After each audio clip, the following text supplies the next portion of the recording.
back to it. Today's question says carbon dioxide can be prepared by reacting carbonates and acids. So you're given the equation. You're supposed to complete that equation, and then you also have to answer a few questions. So firstly, I'm going to do what we always do, just to give you a quick summary. So with this particular question, you need to understand how carbon dioxide is prepared, right?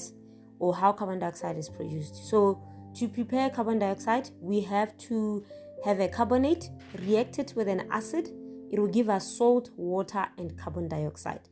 For example, if you take a look at this example, we have a calcium carbonate and a hydrochloric acid, giving us calcium chloride, which is our salt, plus carbon dioxide in the water.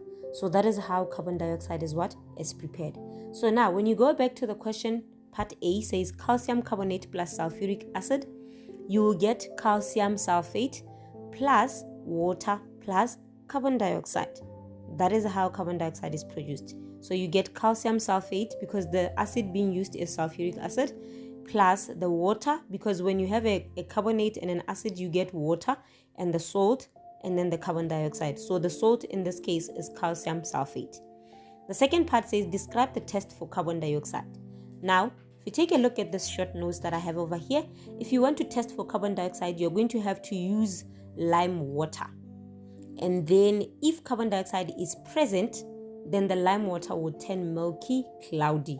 So under test, you write use lime water, and the result turns milky, cloudy. Then it says explain why carbon dioxide is used as a fire extinguisher. You need to know the different uses for carbon dioxide, okay? So if you take a look at the short notes, we have the different uses of carbon dioxide. You can add it to drinks to make them fizzy. You can use it in refrigerations. You can use it as a fire extinguisher. But now, you can also use it as an entertainment. But now, you need to know why you are using it. You need to know the uses and why it's used in such uses. Again, so for the fire extinguisher, we're using it because carbon dioxide is heavy.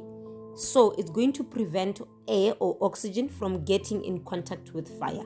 So that is why we're using it in a fire extinguisher.